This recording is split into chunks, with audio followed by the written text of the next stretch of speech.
ዛሬ ሁለት በጣም ወሳኝ በሆኑ ግን ደግሞ ብዙ ጊዜ ትኩረት የማንሰጣቸውን ጉዳዮች እንመለከታለን። በመጀመሪያ የሰውነታችን ኤሌክትሮላይት የሆነው ፖታሺየም ምን ያህል ያስፈልገናል፣ ከምንስ እናገኘዋለን የሚለውን እናያለን። በመቀጠል ደግሞ ሁልጊዜ ጎሮሮአችሁ አክታ ወይም የመከርከር ስሜት ካስቸገራችሁ መንስኤው ጉንፋን ላይሆን ይችላል። መፍትሄው በዝርዝር እናወራለን። እስከ መጨረሻው አብራችሁን ቆዩ። ለቻናላችን አዲስ ከሆናችሁ እመቤት ነዳ እባላለሁ። የስነ ምግብ ባለሙያ ነኝ። ፖታሺየም ለልባችን፣ ለጡንቻዎቻችንና ለነርቭ ስርዓታችን ተግባር ወሳኝ ማዕድን ነው። ነገር ግን ሳይንቲስቶች አንድ ሰው በቀን ምን ያህል ያስፈልገዋል የሚለው ላይ ሙሉ ስምምነት የላቸውም። ብዙ ጊዜ የሚጠቀሰው ቁጥር በቀን 4700 ሚሊግራም ነው። የሚገርመው አብዛኛው ሰው ይህንን መጠን አያገኝም። የፖታሺየም ኪኒን ወይንም ሰፕሊመንት ብዙ ጊዜ አይመከርም። ምክንያቱም ፖታሺየም በኪኒን መልክ መውሰድ ሲዘወተር ለሰውነት መርዛማ ሊሆን ይችላል። ስለዚህ የተሻለውና ጤናማው መንገድ ከምግብ ማግኘት ነው።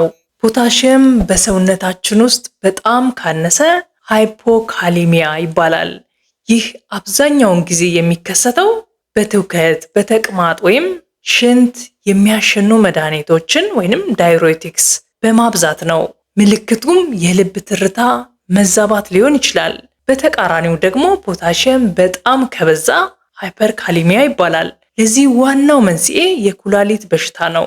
ኩላሊታችሁ በትክክል የማይሰራ ከሆነ ፖታሺየምን ማስወገድ ስለማይችል በሰውነት ውስጥ ይከማቻል።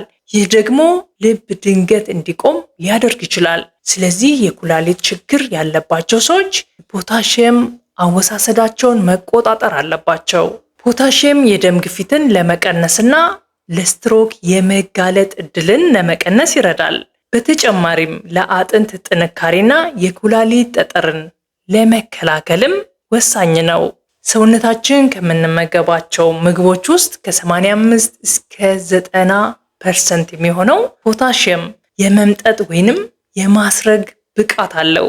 ከቡና፣ ከሻይ፣ ከበሬ ስጋና ከሳልሞን አሳ እና ከወተት ተዋጽኦች እንደ እርጎ ካሉ ፖታሺየምን ማግኘት ቢቻልም ከፍተኛ ይዘት ያላቸው አትክልቶችና ፍራፍሬዎች ናቸው። በፖታሺየም ይዘታቸው ቀዳሚ የሆኑት ምግቦች አንደኛው የደረቁ ፍራፍሬዎች፣ ዘቢብና ቴምር ከፍተኛ የፖታሺየም ይዘት አላቸው። የደረቁ ፍራፍሬዎች ካሎሪ ስለሚበዛባቸውና ስኳር ሊጨመርባቸው ስለሚችል መጠኑን ማመጣጠን ያስፈልጋል። ሁለተኛው ምስርና ጥራጥሬዎች። በአንድ ኩባያ ምስር ውስጥ በቀን ከሚያስፈልገን ፖታሺየም 15% ይገኛል። ቦለቄና አኩሪ አተር፣ እነዚህም በጣም ምርጥ የፖታሺየም ምንጮች ናቸው። ጥራጥሬዎች ከፖታሺየም በተጨማሪ ፕሮቲን፣ ፋይበር እና የተለያዩ ቫይታሚኖችን የያዙ ተመጣጣኝ ምግቦች ናቸው። ሶስተኛው ድንች። ድንች ብዙውን ጊዜ አንጠቀመውም እንጂ በተለይ ተጋግሮ ሲዘጋጅ ከፍተኛ ፖታሺየም ይኖረዋል። ድንች የቫይታሚን ሲ፣ የፋይበር እና የፕሮቲን ምንጭም ጭምር ነው።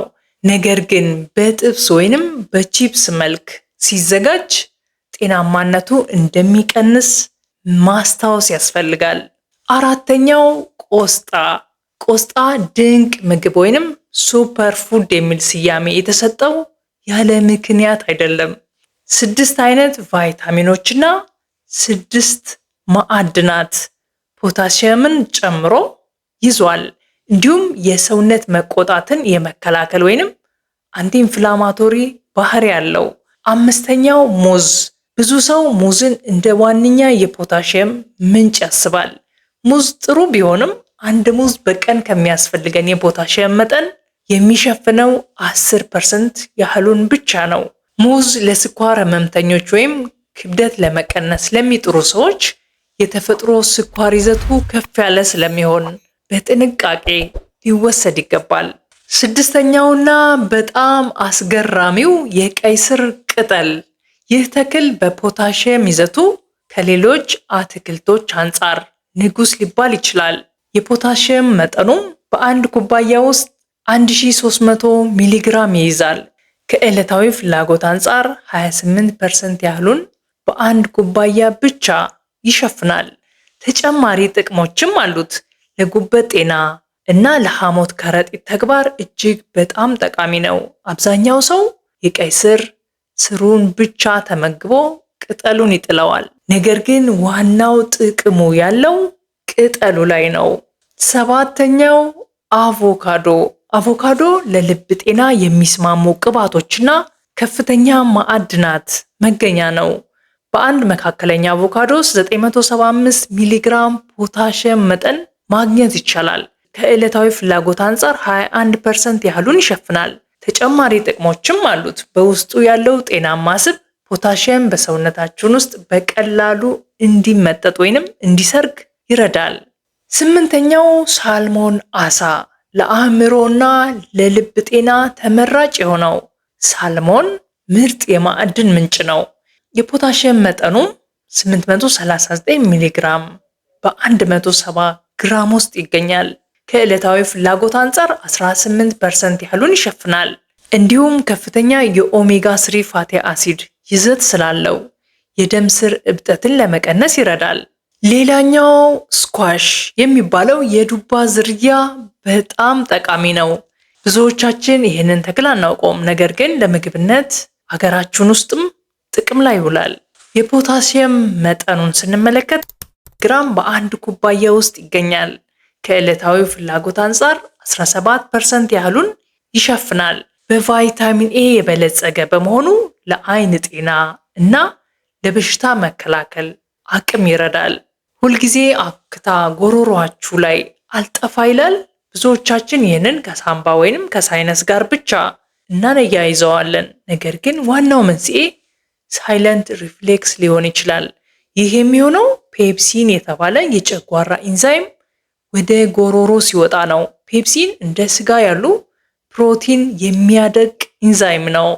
ይህ ኢንዛይም ወደ ጎሮሮ ሲወጣ የጎሮሮ ህዋሳትን እንዳያቆስላቸው ሰውነታችን ለመከላከል ሲል አክታ ያመርታል። ይህ ኢንዛይም ከጨጓራ ውስጥ ወደ ላይ የሚወጣው በሁለት ዋና ዋና ምክንያቶች ነው። የመጀመሪያው የጨጓራ አሲድ ማነስ። የጨጓራችን ፒኤች ከ1 እስከ 3 መሆን አለበት።